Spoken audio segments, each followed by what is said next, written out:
offset. Now, what's not here that I should have had are a couple of rational functions. I'm going to be adding those in. So we have the class of the functions: polynomial functions, rational functions, trig functions, exponential functions, and logarithmic functions.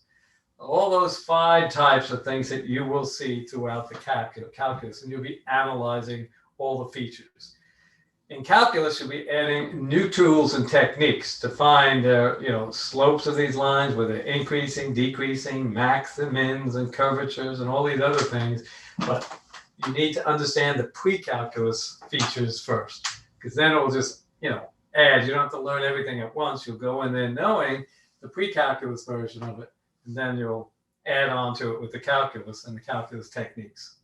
Okay, so 11.7, we have 4 out of the 5 functions there. I do have to include the rational functions, but those are where you have, especially the domain, you get excluded values, you get vertical, horizontal asymptotes, and you could have even some missing points. The harder part with those things is actually finding the range of some of those rational functions. We only do that approximately. But that being said, of the problems that were on this section, do you have any questions on any of these problems? Any questions here? Can you do number 5 and 9? 5 and 9. Anything else? 7 and 3. Anything else? Okay, let's start with this. We'll start with order here. We'll start with the polynomial. And let's write it up here and then show you how to approach it. So here we have our f of x is equal to 1/10 times, and then we have a negative x to the 6th plus 4x to the 5th plus 19x to the 4th minus 45x cubed. And then it looks like we have plus or minus 120x squared. Okay. What are the features? Well, we know it's a polynomial. So one thing that tells us, for a polynomial, the domain is an easy question. The domain is a set of all elements x, where x can be any real number. Now here, the range is going to be a little bit different. So that's another, kind of difficult thing that we're going to have to estimate by looking at this. We see it's an even degree. That's a negative in front, so that means our end behavior for this thing is going to look like, this. For the range, we don't know where its maximum value is, and that's what we're going to get from our graph. So we'll find and fill in this, get an approximation of the range.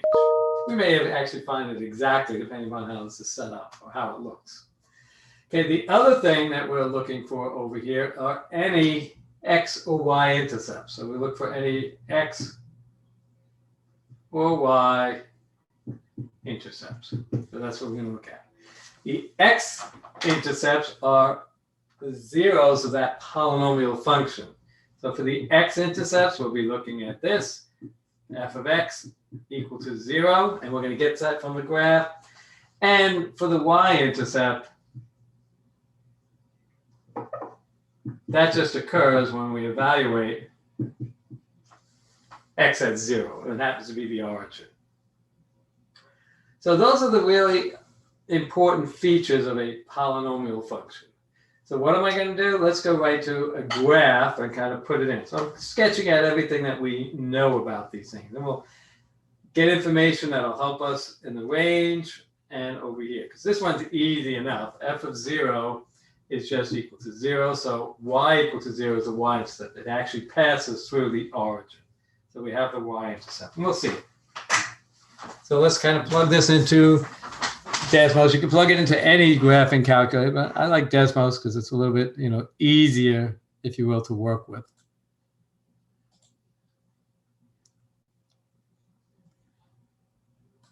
Okay, so here's decimals. Let's put it in.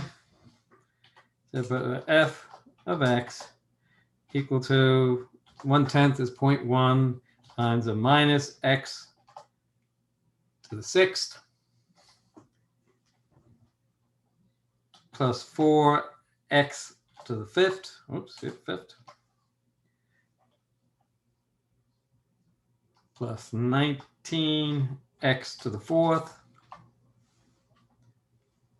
minus 45x cubed minus 120x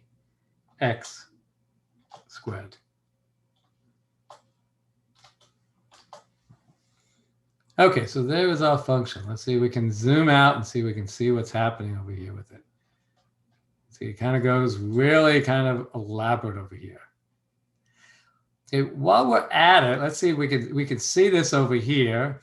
I know I'm crossing over here. This is where I just touched. So we can see that has a 0 and it's a multiplicity too.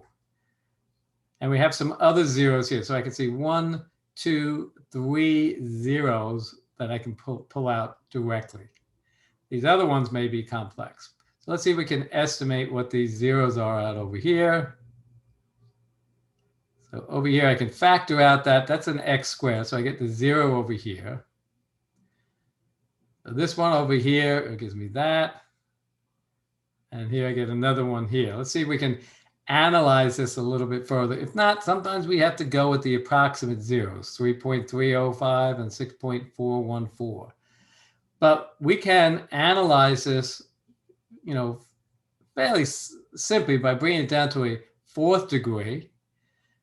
And it doesn't look like, so it's, we know down here, this is the end behavior. If I'm looking over here, it goes this way. Its maximal value, that's more problematic. You can see where that occurs over here. If I zoom in over here, I can actually see the maximum value that I'm going to get for my, if you will, for my range. So let's use that as an estimate for our range, and we'll kind of solve for the other two. So let me go back over here.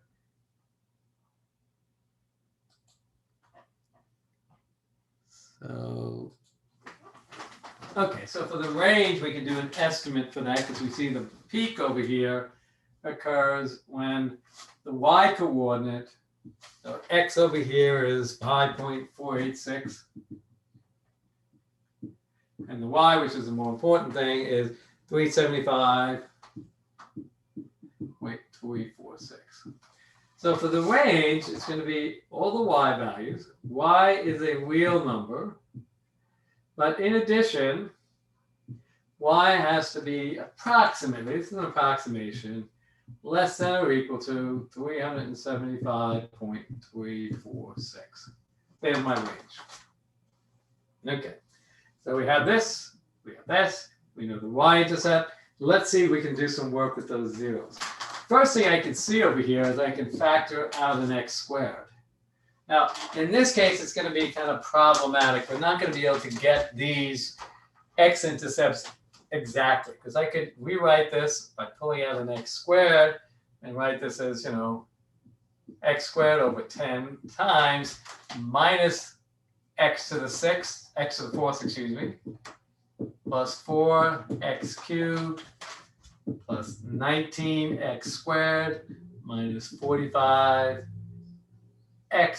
minus 120.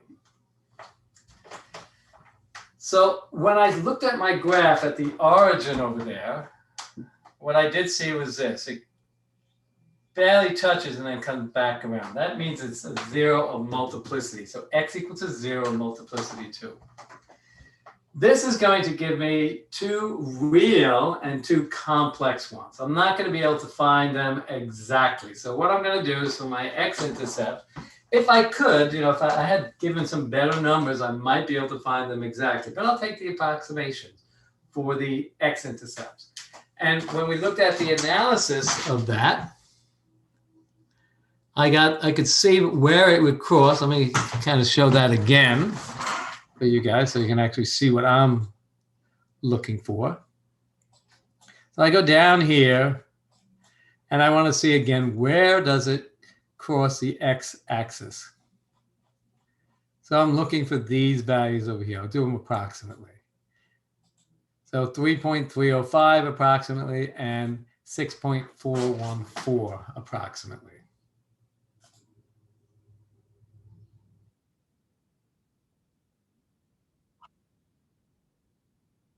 Oh, maybe I put something there? Okay, maybe I had it worked out better. Let's just go back and take a look at that.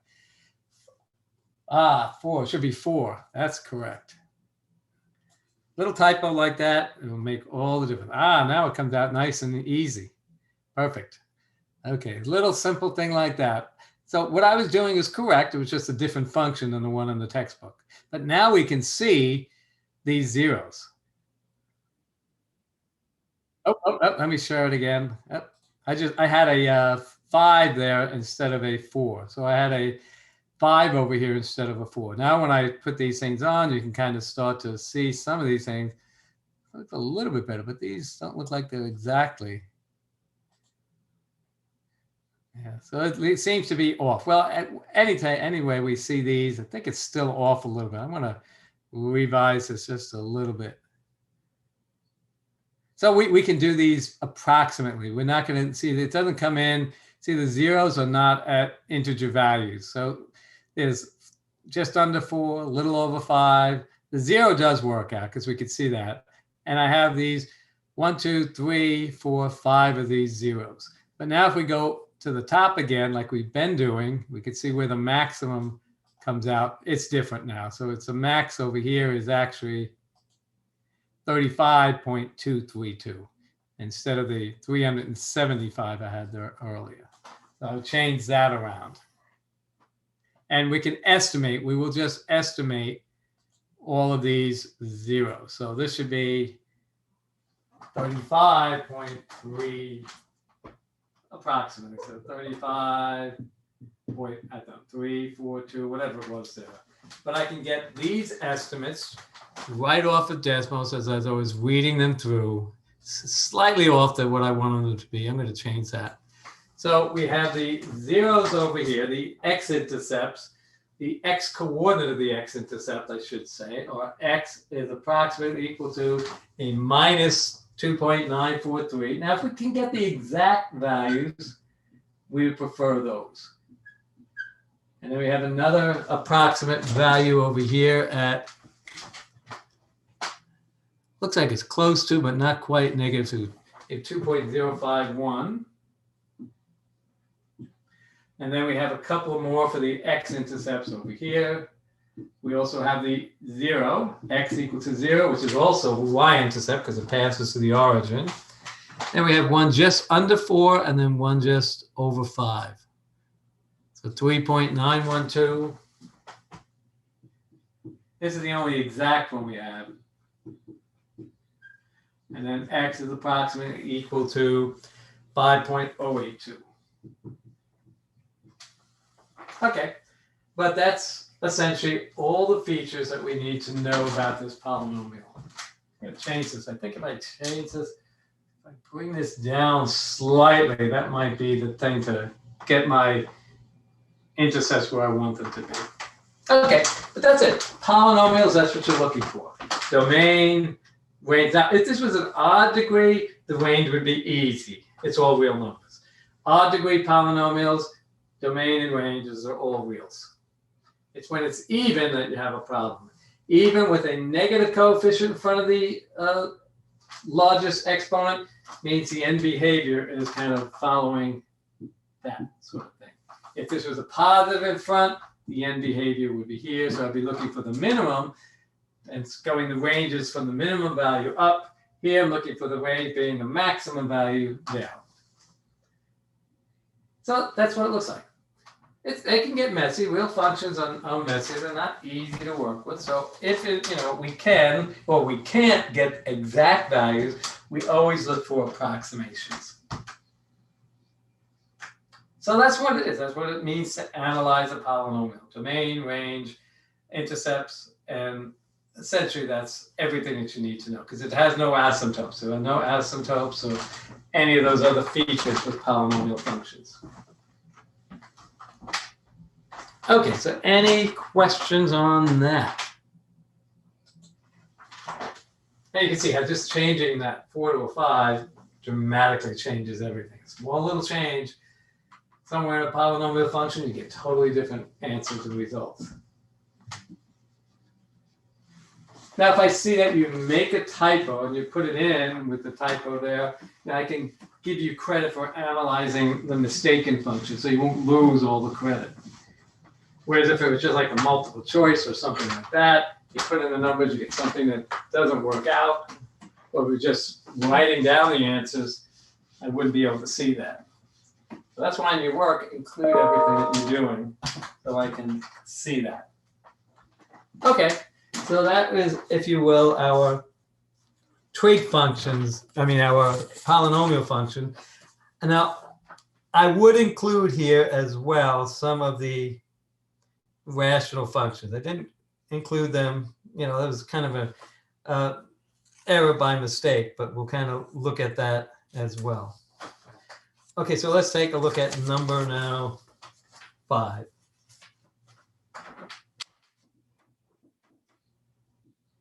Here's our function. F of x is equal to sine pi over 3 minus 2x. Now, we'd like to compare it to the sine function in general. So f of x is a sine omega x minus pi. That's what we'd like to compare it to. So I'm going to have to rearrange this a little bit. The x is not first. So I could write this as a sine of a minus 2x plus a pi over 3. I put the x first. Okay. So now what is, if you will, some of the features? Well, let's start with the simple thing. Let's start with the domain. Now, the domain for any of the sines or the cosines is all real numbers. For the tangent, we have excluded values. For the domain, it's very simple. Instead of all elements x, so it says x is any real number. Now, this is also asking us to look at it over, 2 periods before and 2 periods after. That's okay. Now, if I look at the range over here, well, the amplitude is 1, so this is just going between -1 and +1. So for the range of that function, it's the y values. Again, y is any real number, but -1 is less than or equal to y, which is less than or equal to +1. There's some restrictions on it. Can't be below -1 or above +1. Okay, so what are some of the other things? Well, the other things are the amplitude,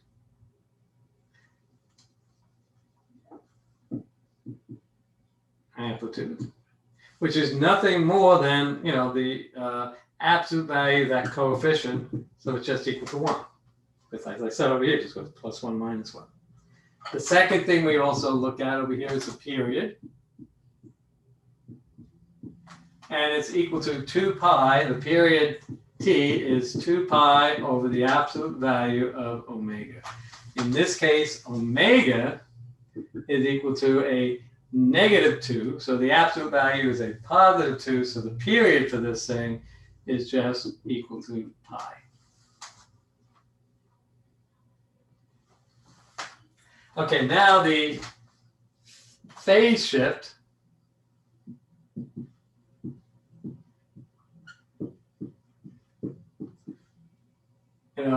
Phase shift is equal to a phi over omega. Now we use the omega as negative, so it's actually going to change things around. So it's equal to phi, which is equal to pi over 3. And I'm going to divide that by a omega, which is -2, because it's now it's changing the sign over here. So it's equal to negative pi over 6. So there's our phase shift of our function over there. And the offset, as you can hopefully see, is equal to, in this case, 0. Because there's no b on the end. B is 0. Now, if you wanted to do, and it says sketch the graph, for 2 periods to the left and 2 periods to the right of 0. So if we wanted to look at a sketch, looks something like this. Here's my y, so here's my 0, and we're going to put it in increments of 2 periods. So here's pi, and here's another 1 pi and 2 pi. And then over here we have minus pi and minus 2 pi. Now, if this did not have any, phase shift going on, what would happen over here? It's a little bit different. This one's, we throw in some twist over here.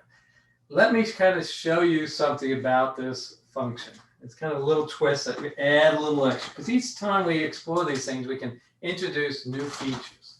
So if I'm looking at the original function, written down over here, I have the sine of a negative 2x plus pi over 3. Well, what I could do is I could factor out a negative in the argument over this. So write that as a sine of a negative and 2x minus pi over 3. Now, interestingly enough, we learned about odd and even functions. Now, the sine is an odd function. And this can be helpful sometimes. An odd function means that the sine of negative x is equal to the negative of the sine of positive x. So if I wanted to, I could actually pull this negative out and write this as minus the sine of 2x minus pi over 3. That's where you get the phase shift is pi over 6, and it's going to go in the negative direction over here. But that's where kind of things get a little bit twisted on you. And then you could just plug it in. Now it's shifted, so let's put it into the calculator over here using Desmos. It's a great little tool, and that's what I would suggest that you play around with it and get used to it, because it's now not all instructors will allow it. I'm trying to, when I go to teach online, have it so I can make everything so you can actually use your smartphones in the classroom. I still have some work on a few things for that. Let's say sine of pi over 3 minus 2x. Whoops.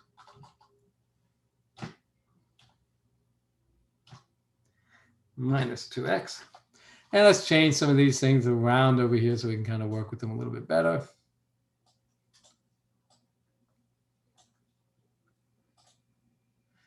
So over here, let's go from minus 2 pi. I'm going to go a little bit further, minus 0.1. Just make it go a little bit further.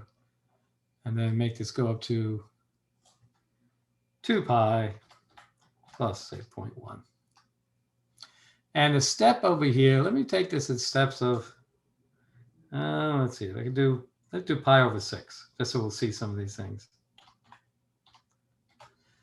And let's take the height over here to go minus a 1.5 and 1.5.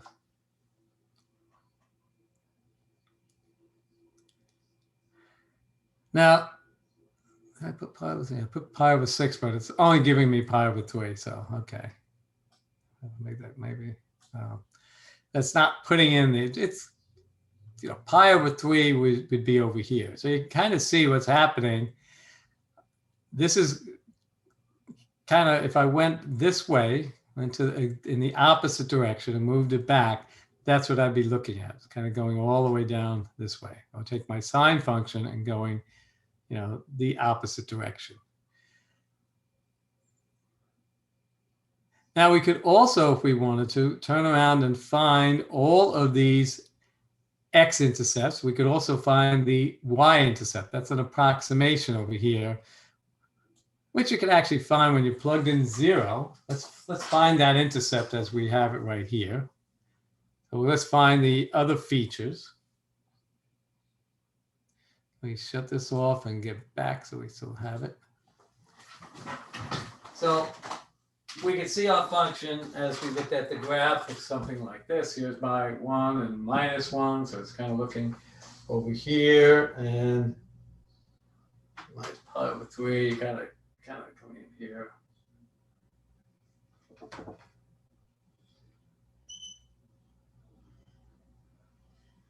And up to pi.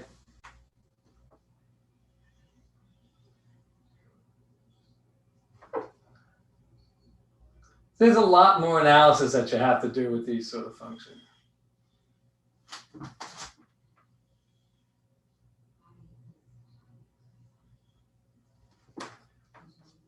Stick them down a little further.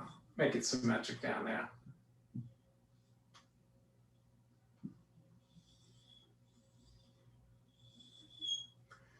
So there it is. It should come over here. Now we could find the various features over here. We have our y-intercept, which let me put it in red over here. And that's when my x is 0. So if I want to find my y-intercept, what do? I just evaluate f of 0. That gives me the, y coordinate. So that's just nothing more than the sine of, in this case, pi over 3. That's the sine of 60 degrees. We know that we can get that exactly. That's the square root of 3 over 2. So that's what we did in the earlier part of the book. We could find that exactly. Just looking at my unit circle again. And here I am at 60 degrees. What is that? That height there is a 0.866, whatever, which is square root of 3 over 2. Now we could also, if we wanted to, find out all of these zeros. Well, we could see one over here. This happens to be, as you can see over here, pi over 6 and 2 pi over 3. We could get these exactly. This is pi over 6. This is 2 pi over 3. Then you get another one that shifts back this way. So this becomes a minus pi over 3. And then you can kind of see where it is minus 5 pi over 6 over here. This happens to be a minus 5 pi over 6. And then I have negative 4 pi over 3. And then the other one is negative 9 pi over 6. And we could actually find all of those. These are all the x-intercepts. The x coordinate, the y coordinates are all 0 for each of those. And you can have find those two as well. And that is going to be 5 pi over 3 for this one. And the other one is 7 pi over 6. And you can verify that those are all the x-intercepts. There's a lot of features that come to play with trig functions. You get all these other aspects of it that you don't ordinarily have with, say, polynomials. And it's just that but the domain and range, it's easy to do for these functions. Where it gets a little more complicated is drawing. But if you use the technology, that can help you. It kind of tells you and defines what the period is. You use these relations to find them exactly using algebraic analysis. So that's everything you need to know about that trig function. And there's a lot of stuff. You're trying to understand how these functions behave. What are their important features? So now you've done everything. You know when you're going to cross the x-axis. You know when you're crossing the y-axis over here. This is the coordinate 0, comma, square root of 3 over 2, which, as you saw from the graph, gives you 0.866. And all these is this, comma 0, that, comma 0. Those are all the x-intercepts.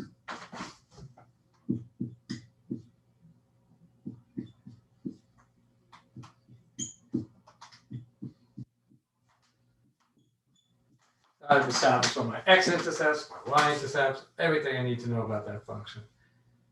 My amplitude, my period, my phase shift, it's all there.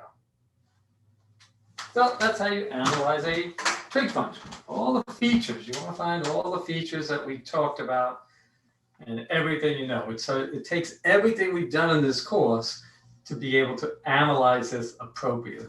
We're pulling stuff we did early on, you know, back to the unit circle and identifying features, so they all come to play and play a role in understanding and analyzing that function. It takes a while to do it appropriately. So if you go into calculus knowing this, you're in a much, much better shape than if you don't. Okay, so let's take a look at another type of function. Now notice in both of these, there's no talk about any sort of asymptotes. Now if I had the rational functions on here, which I should, we would have vertical and horizontal asymptotes to contend with. So when you're dealing with rational functions, it's when you want to look for that domain that you could get some vertical asymptotes. Just figure out where the denominator is 0. And you go from there onwards. Okay, now let's take a look at an exponential function, number 7. So here it is, f of x is equal to a minus e to the minus 2x plus 1. Okay, let's start over here with the domain. For exponential functions, there's not a problem. For the domain, you know, d, the set of all elements x, that's it. X can be any real number, because I can plug anything into an exponential and not have a problem. The range is going to be a little bit hard, so let me come back to that. We have to understand what's happening. The other thing we see is this is a decreasing exponential. Remember, you have two types of exponential. If this is a positive exponent, it'll increase. So you could have increasing exponentials, which kind of look like, you know, this sort of thing. That's an increasing exponential. Or when you have this is like some, you know, a to some, you know, bx, where b is positive. But you could also have a decreasing exponential, which looks like this. This is a to the bx, where now b is a negative coefficient. Okay, so it can either do this or that. We have a decreasing. But what's different about our function is our coefficient is negative. So if we have a negative coefficient in front of this thing, what will it do? It'll just flip it about the egg. We'll take all positive values and make them negative. So it kind of look like this. Same thing over here. If you had a negative, if you will, coefficient in front of there, it'd flip it to look like that. So we kind of see we have a function that's kind of looking like this. But the end behavior, what's happening in the end behavior? Well, as x gets really large, what do I have? Say I have e to the minus 200. So say that, let's let x equal to 100. That would give me e to the minus 200 with a negative out front, which is equal to a negative 1 over e to the 200th power. Well, I take 2.718, which is e, raise that to the 100th power. It's a huge number. This is approximately equal to 0, but on the negative side of 0. And then what do? I add 1 to that. So what it's going to do, it just takes this entire function and shifts it up 1 unit. So it's going to look something like this. Let me put the line here, y equal to 1. That's going to be our horizontal asymptote for x and behavior.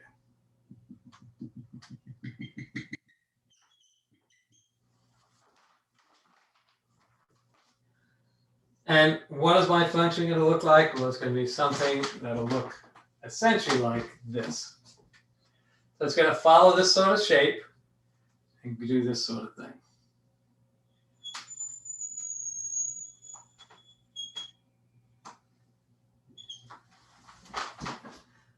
And this is my function, f of x is minus e to the minus 2x plus 1. Let's verify that. Let's do that into Desmos. Now, if you're not as good as I do this, plug it into Desmos and then try to pull all these features out of it directly. And then we're going to see our range over here. We can actually get our range and we can get our x and y intercepts. But you can actually see the range over here. I can get all these negative numbers out. I can get every other number up to but not including 1. Let's put in the range while I have it. So for the range over here, it's the set of all y. So that's it again, y is any real number. But what it's telling me, in addition, is that y is strictly less than 1. Not equal to, I never get there, but strictly less than 1.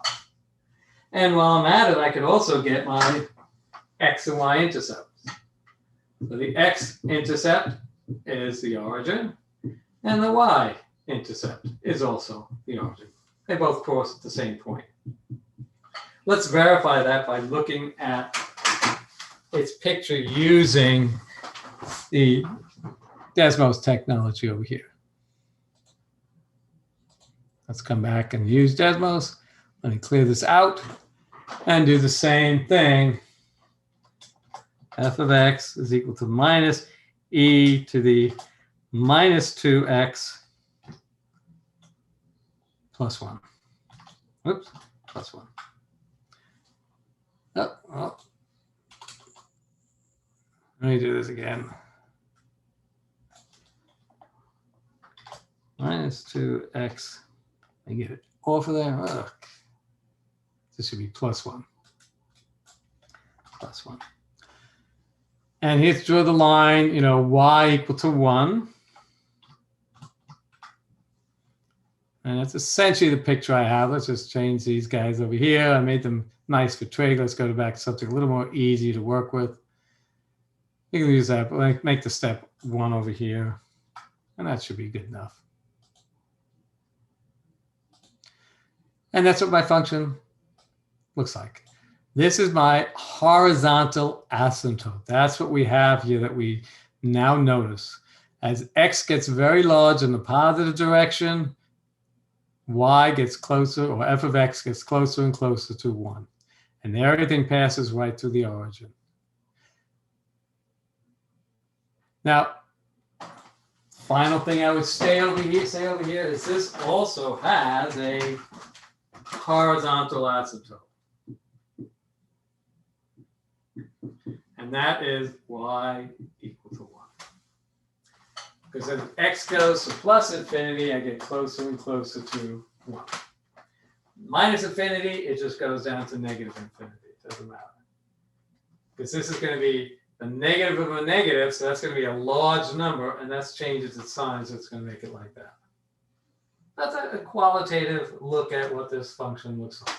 Now you may say, well, mine doesn't turn over as rapidly. Well, I could make it do that if I just scale my axes differently, because you can actually make it look more like what you're seeing in this graph by simply doing this. 3, 3. I'm moving along. So, that looks closer, not exactly what I have, but I could even make it look even more like what I have if I wanted to go from 2 to 2. Again, you can kind of see it looks similar to what I have up there. It's a good qualitative graph of that function. But it captures all the important features that we are looking for in this function. So you need to understand about increasing, decreasing, what a sign out front will do to the function. Takes all the numbers that were positive, flips them about the x-axis. A negative out in front flips everything about the x-axis. A negative inside flips it about the y-axis, because this one, b being positive to b being negative, takes this graph and flips it the other way. And that's all it does. And you plug it in and you can kind of see what's happening there. So any questions on that? Again, domain, easy for that. The range, you have to look for any of these, potential horizontal asymptotes. And the fact that it's a negative out here, what makes it go from here, which would flip it the other way, y being greater than 1 to y being less than 1 is all down here. And always find those intercepts if you can, and any other asymptotes that might be there. Okay, so that is, if you will, an exponential function. Take a look at number 9 over here.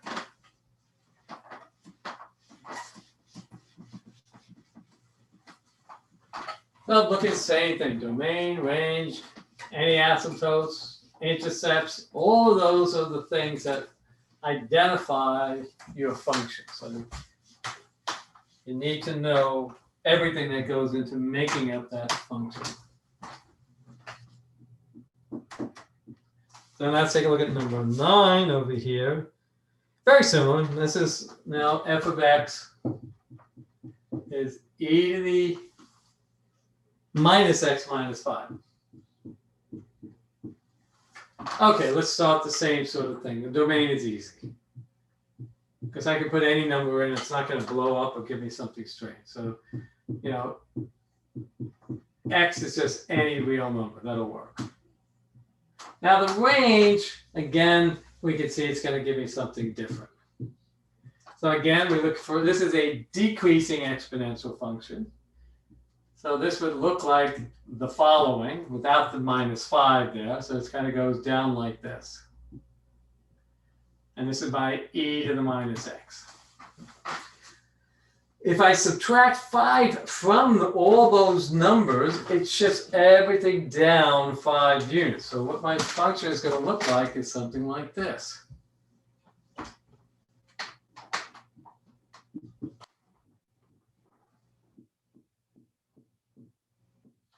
So over here is the line y equal to negative 5. Now my function is going to shift downward from this, what was up here, and just moves right down to this over here and looks something like this.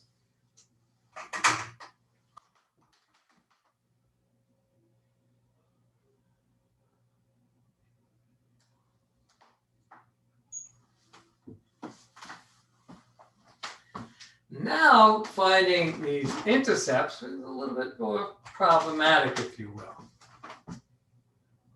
Okay, we'll see how everything works and shifts downward. So let's see, we'll come back. Hopefully you can kind of see the range here, right? I will never dip beneath or actually touch y equal to negative 5.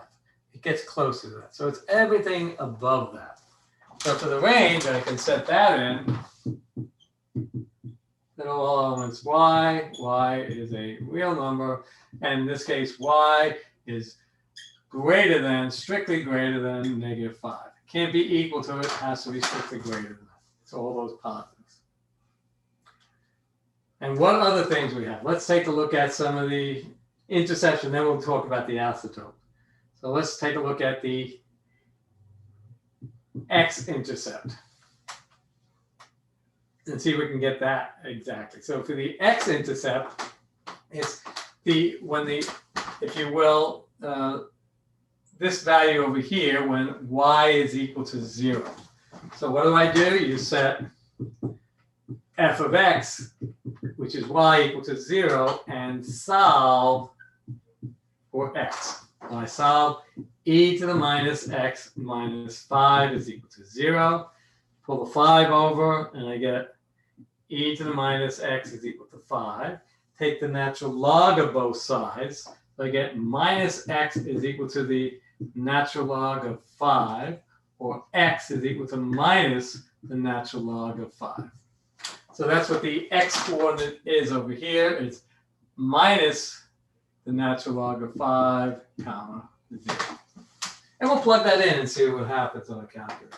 If I want to get the y-intercept over here, another important feature, I set x equal to 0 and solve for y. So I get my e to the minus 0 minus 5, okay, and that's equal to my f of x, which is y. So f of x at 0 is the y coordinate of the y-intercept, which is just equal to, in this case, my, 1 minus 5, which is -4. And that's what I have over here. Coordinate right here is my -4, 0. Now let's verify. We'll plug this in. Now minus the natural log of 5, that's the exact value.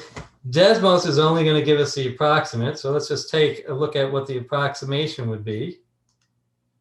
I plug this in, I get minus 1.609. So this is approximately minus 1.609, 0. Well, let's plug this in. And while we're closing it out, we might as well do the last thing over here. It has a horizontal asymptote when y is equal to -5. Because that captures the behavior at x going to plus infinity. So those are all the features that I have of my exponential functions. So now I'll validate that.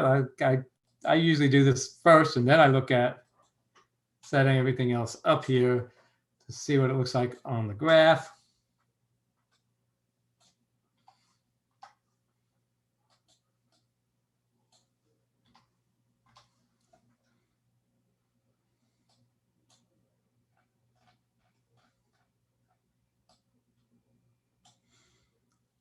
Okay, here's my y-intercept.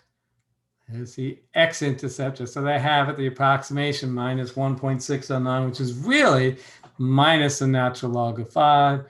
And this is my, if you will, my horizontal asymptote y at -5.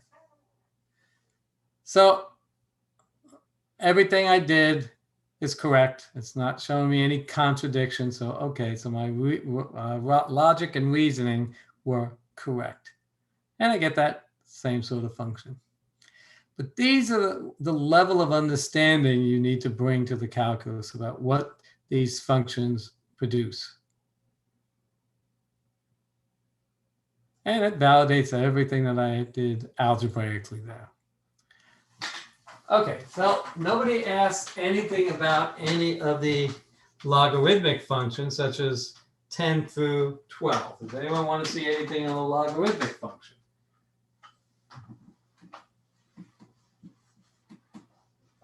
Any questions, 10, 11, or 12? Now, we know that exponential functions will give us these horizontal asymptotes. Remember, the logarithmic functions are the inverse of those. So what happens, the domain turns into the range, and the range turns into the domain, so a horizontal asymptote turns into a vertical asymptote. So that's what happens for the logs and exponential functions. They're inverse functions, so they swap their domains and ranges. They swap the x and y axes. So horizontal asymptotes become vertical asymptotes and vice versa if you go from a logarithmic function to an exponential function. But any questions on, say, 10, 11, or 12? Is everyone comfortable with that? Finding the domain of those functions is okay? That's another little subtle point. Any questions there? Everyone feels comfortable, or maybe you have to look at it some more. But this is a level of analysis that's kind of required at this level in the pre-calculus course. But any questions?